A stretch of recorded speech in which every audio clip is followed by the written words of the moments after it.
ሰላም ጤና በያላችሁበት ዳጉ ጋሻ ሰላም ትላችኋለች። ፍቅር ሰላም ጤና አይለያችሁ። መንደራችሁ የጦር መሳሪያ ድምጽ የማይሰማበት በተጓዛችሁ በሄዳችሁበት ቦታ ሁሉ ሰላምታ የሚጠብቃችሁ ኢትዮጵያዊነት አቀባበል የሚደረግላችሁ ይሁን። መታወቂያችሁን አይቶ ስማችሁን አንብቦ ፊቱን ገርጨጭ ከሚያደርግ ኢትዮጵያዊ ነኝ ከሚል የሰላም የደህንነት የጸጥታ ሰው ይሰውራችሁ ትላለች ዳጉ ጋሻ። ወቅታዊ ኢትዮጵያ 2030 የሚጠይቅ አእምሮ። ዓለም ላይ የተካሄዱ ትላልቅ ጦርነቶች በሙሉ በውሸት የተቀናበሩና በውሸት የተመሩ ናቸው። ምክንያቱስ ምንድነው ከተባለ በእነዚህ ጦርነቶች እነማን እያተርፋሉ ነው? የጦርነት ጠማቂዎች ጦርነትን እንደ መሳሪያ ይጠቀማሉ፣ እያተርፉበታልም። እንዴት እንደሆነ ደግሞ እኒህ የእስራኤልና የኢራን ጦርነት ለዚህ ፕሮግራም እንደ መነሻም እንደ መድረሻም ነው። ከጦርነቶቹ ጀርባ ሚስጥሮቹ ምንድናቸው? አረብ ከምዕራባውያን ጋር እውነት ጦርነቱ የኢራንና የእስራኤል ነው ወይስ የዓለም የሶስተኛው ጦርነት ጅማሮ ድግስ ነው? ኔታንያሁ 2012 ላይ ኢራን በወራት ጊዜ ውስጥ አቶሚክ ቦምብ ልትሰራ ትችላለች አሉ። ስለዚህ እንደሳቸው አባባል ከሆነ ኢራን atomic bomb አላት ማለት ነው። You've probably heard this line before. Iran has never given up its quest for nuclear weapons and the missiles to deliver them. That's because Israeli Prime Minister Benjamin Netanyahu has been saying this for more than 30 years, claiming Iran is close to having nuclear weapons. Nuclear weapons. Nuclear weapons. Atomic bombs. እስቲ መሃል ላይ የ2012 ዓመተ ምህረት የኔታንያሁን ውሸት እንስማ። 2012, and Netanyahu is holding up his infamous cartoon bomb at the UN General Assembly. By next spring, at most, by next summer, at current enrichment rates, they will have finished the medium enrichment and move on to the final stage. From there, it's only a few months, possibly a few weeks, before they get enough enriched uranium for the first bomb. ቀጠሉ። በተባበሩት መንግስታት ድርጅት ስብሰባ ላይ 2015 ላይ ኔታንያሁ ዝም ካልን ኢራን በሳምንታት ውስጥ አቶሚክ ቦምብ የመስራት ደረጃ ላይ ደርሳለች አሉ። ልብ ይበል።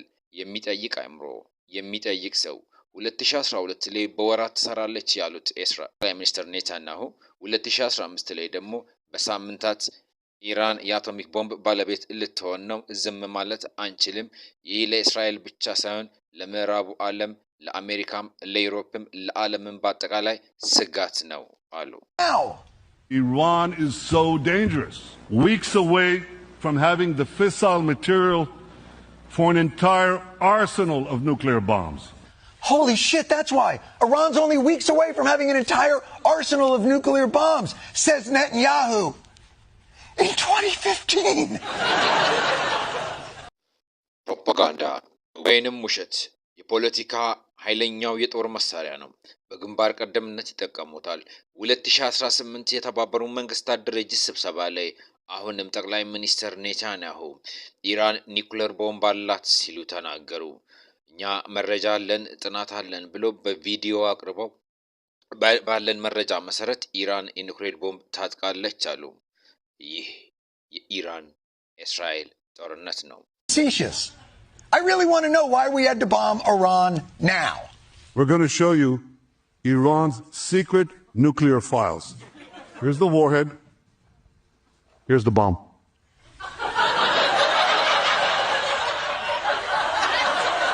And that's from 2018. I don't know if Iran is any closer to having a bomb, but it is clear Israel now has the capacity to enrich their drawings. A hot war between Israel and Iran could threaten the United States. Now, Iran is so dangerous. Weeks away from having the fissile material for an entire arsenal of nuclear bombs. Holy shit, that's why. Iran's only weeks away from having an entire arsenal of nuclear bombs, says Netanyahu. In 2015. ይህንን የ30 ዓመት የኔታንያሁን ውሸትና ቅንብር ለማሳየት ጊዜ ስለማይበቃን ወደ መጨረሻው ወደ ራሳችን 2025 እንሻገር። Not stopped. Iran could produce a nuclear weapon in a very short time. It could be a year, it could be within a few months, less than a year. That's despite the US Director of National Intelligence saying Iran isn't building a nuclear weapon months earlier. የአሜሪካው ኮንግረስ ኢራን አቶሚክ ቦምብ መስራት ላይ አይደለችም ሲል፣ ኔታንያሁ ግን ኢራን አቶሚክ ቦምብ እየሰራች ነው፣ በወራት ጊዜ ውስጥ በአጭር ጊዜ ውስጥ ባለ ቦምብ ትሆናለች አሉ። የእስከዛሬው ትንቢታቸውስ የደርሶ ይሆን ነው? አሁን ባለንበት በእነዚህ 5 ቀናት ውስጥ አሜሪካ በጦርነቱ ላይ አልተሳተፈችም፣ ስለ መረጃውም የለንም፣ እስራኤል ራሷን ችላ ነው የምትዋጋ አሉ የአሜሪካው ፕሬዝዳንት ዶናልድ ትራምፕ እና ምክትል ፕሬዝዳንታቸው። ከሁለት ቀን በኋላ ትራምፕ ጦርነቱ ከመጀመሩ በፊት እስራኤል ምን እንደምታደርግ ነግራናለች፣ ግሪን ላይት ሰጥተናታል፣ ወይንም ደግሞ በህ የሚለውን ቃል ፈቅደንላታል አሉ። ምክትል ፕሬዝዳንት በመጀመሪያው የእስራኤል ጥቃት ላይ እስራኤል ተጠቀመችው አብዛኛው መሳሪያ የአሜሪካን ነው አሉ። በቀናት ልዩነት ውስጥ ለጦርነቱ እንዴት እንደዋሹ የሚጠይቅ አእምሮ ይጠይቃል። ከዚህ ጦርነት አትራፊ ማን ነው? የጦርነቱ ዓላማ ምንድን ነው? እንቀጥል። ኔታንያሁ ሁልጊዜም የሚያነሱት አንድ ነገር አላቸው። እስራኤል ራሷን የመከላከል መብት አላት። ዛሬ የተሰበሰቡት የጂ7 የዓለም ሀያላን ሀብታም ሀገሮች እስራኤል ራሷን ከአቶሚክ ቦምብ ወይንም ከኒውክሌስ የመከላከል መብት አላት ብለዋል። ሁሉም ደግፈውታል። እውነቱ ግን እሱ ነው። በመካከለኛው ምስራቅ ብቸኛዋ የዲሞክራሲ አገር እስራኤል ናት አሉ። እውነት ዲሞክራሲ አለ ወይ? ዲሞክራሲ የኢምፔሪያሊዝም የእጅ አዙር ቅኝ አገዛዝ መሳሪያ ነው። እንደ ማሳያ እንያስቲ በዓለማችን ሶስተኛው የዓለም ሀገሮች ሁሉ ጊዜ ማዕቀብ የሚጣልባቸው፣ ጦርነት የሚታወጅባቸው፣ ግባ ውጣ እየተባሉ ችግር የሚገጥማቸው ዲሞክራሲ የላችሁም ነው። ግን በምዕራቡ ዓለም በዩሮፕና በአሜሪካ እስራኤልን መቃወም ፈጽሞ ማይቻል ነገር ነው። እናም ዲሞክራሲ ማለት እስራኤልን መቃወም አይቻልም። ሌላው በዲሞክራሲዎቹ ሀገር ጄኖሳይድን የዘር ፍጅትን መቃወም አይቻልም። እስራኤል በጋዛ ያደረገችውን የዘር ፍጅት ለመቃወም በፍጹም አይቻልም። ዩኒቨርሲቲ ድረስ ሕግ ወጥቶ ይሄን የሚቃወሙ ተማሪዎች እንዳይማሩ ከሀገር እንዲባረሩ ጭምር ተወስነዋል። እና ምነው ምዕራባውያን በአንድ ቃል ከእስራኤል ጎን ቆሙ የሚለውን ደግሞ እንያ።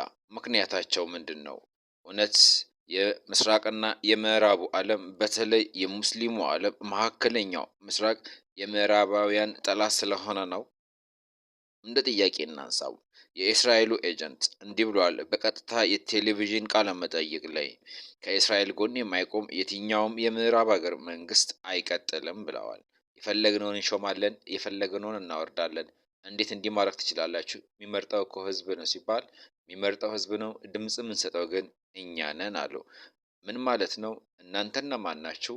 እንዴት ነው ድምፅ የምትሰጡት? እንዴት ነው የምታወርዱት? ለሚለው ጊዜ ፈታዋል፣ ታዩታላችሁ በሚል ነው የተዘጋው። እናም በዚህ ሰዓት ታዲያ እስራኤል ለምንድን ነው ኢራን ላይ ጦርነት የፈለገችው? እውነት ኢራን አቶሚክ ቦምብ ሰርታ አስፈራርታ ይሁን የሚለው ነው። አንድ ግልጽ መሆን ያለበት ነገር ኢራን አቶሚክ ቦምብ የላትም። እስራኤል ግን እስከ 400 የሚጠጋ አቶሚክ ቦምብ አላት። ኢራን አንድንም ሀገር በአቶሚክ ቦምብ እመታለሁ ብላ አስፈራርታ አታውቅም። እስራኤል ግን ከአንዴም 2-3 ጊዜ እጠቀመዋለሁ እመታለሁ ብላለች። ኢራን ለአቶሚክ ጣቢያዎቿ የዓለም አቀፍ የአቶሚክ ሕግን አክብራ ፈርማ የምትንቀሳቀስ ሀገር ናት። እስራኤል ግን የማትፈርም የማታስፈትሽ ሀገር ናት። ኢራን ምንም አይነት ባዮሎጂካል እና ኬሚካል የጦር መሳሪያ የላትም። እስራኤል ግን በጣም የተከማቸ ባዮሎጂካል እና ኬሚካል የጦር መሳሪያ ያላት፣ ሌሎችን ሀገር የምትወር፣ የዓለምን ሕግ የማታከብር ሀገር ናት። እነዚህን ሁሉ ህገወጥ ድርጊቶች በዓለም መድረክ ላይ ኢራን አድርጋው አታውቅም። ግን ኢራን አሸባሪ ትባላለች። እስራኤል ደግሞ ራሷን የምትከላከል። አሁን ባለንበት 2025 ዓመተ ምህረት ዓለማችን እየጠበቀች ያለችው አንድ ምስጢራዊ መረጃ እያፈተለከ ይገኛል። እመኑ አትመኑ የእናንተ ጉዳይ አይደለም። ሲደርስ ግን እንደነገርናችሁ ትዝ ይበላችሁ ይላል መረጃውን የለቀቀ አካል። በእነዚህ በ17 ቀናት ካልሆነም በወራትና በዚህ ዓመት በምዕራቡ ዓለም በአሜሪካ በዩሮፕ ላይ ከባድ የሆነ ጥቃት ይፈጸማል። ጥቃቱ መነሻውን ከመካከለኛው ምስራቅ ያደርጋል። አስደናቂው ነገር ግን ይህ ጥቃት የሚካሄደው በእስራኤል ነው። የእስራኤሉ ሞሳድ አሜሪካንን በአቶሚክ ቦምብ ወይንም ከበድ ያለ ጥቃት ሊያደርስባት ይችላል። ዓለምን የሚያነጋግር በግልጽ የሚታይ ከባድ ጉዳት የሚያደርስና አሜሪካንን ወደ ጦርነት የሚከታት ጎትቶ ከኢራን ጋራ ከመካከለኛው ምስራቅ ጋር የሚያላትማት ጥቃት ይደርሳል ይላል። ይሄ ሳይታለም የተፈታ ነው ይላል። ካልሆነም ሌሎች ምዕራባዊ ሀገርም ይገባሉ። ይሄንን ጠብቁ፣ የጊዜ ጉዳይ ነው፣ በዚህ ዓመት ይሄ ሊሆን ግድ ነው ይላል። ምክንያቱም ምንድነው ከተባለ በህዝቦች ዘንድ ንዴትን፣ ጥላቻን፣ ፍራቻን በመቀስቀስ አሜሪካ ወደ ጦርነት ማስገባት ነው። አሜሪካም ጦርነት ለመግባት ደግሞ ሁነኛ የሆነ ምክንያት ታገኛለች ማለት ነው። እናም አንድ የመካከለኛው ምስራቅ አረብ ሙስሊም ሀገር ላይ ይላከካል። ኢራን ለዚህ የመጀመሪያው ተመራጭ ነች። ኢራን ካሎች ደግሞ ፓኪስታን ሁለተኛዋ ተመራጭ ነው። አለዚያ ተረኛው የአረብ ሀገር አንዱ ይመረጣል፣ መነሻ ይደረጋል። ከዛም በኋላ ጦርነቱ ይቀጥላል ማለት ነው። ሶስተኛው የዓለም ጦርነት ቢጀመር ይህ ለጦርነት ጠማቂዎች፣ ነጋዴዎች ታላቅ ደስታቸው ይሆናል። ለእነዚህ ነገሮች ደግሞ ያለፍንበትን የታሪክ ማስረጃዎች እንያ።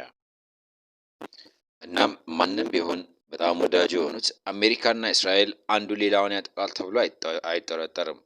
ሞሳድ አሜሪካኖችን ይገላል፣ የአሜሪካንን መሪዎች ይገላል፣ የአሜሪካንን ወታደሮች ገሎ ህዝብን በሚሊዮኖች የሚቆጠሩ ወይንም በመቶ ሺዎች የሚቆጠሩትን ገሎ አሜሪካንን ከጎኑ አሰልፎ አብሮ ይዋጋል ብሎ ማንም አይጠረጥርም። ስለዚህ ጥቃቱን የምታደርሰው እስራኤል ትሆናለች ይላል። እንደ ማሳያ እንያ 9/11 9/11 የሚሉት የዓለም የንግድ ማዕከልን ኦሳማ ቢንላደን መታው የተባለውን ህንፃ የተረጋገጡ መረጃዎች ይፋ እንደተደረጉት ህንፃውን ከስር ፈንጅ ጠምቆ ፈንጅ አርጎ ያፈነዳው ሞሳድ እና ኤፍቢአይ ናቸው።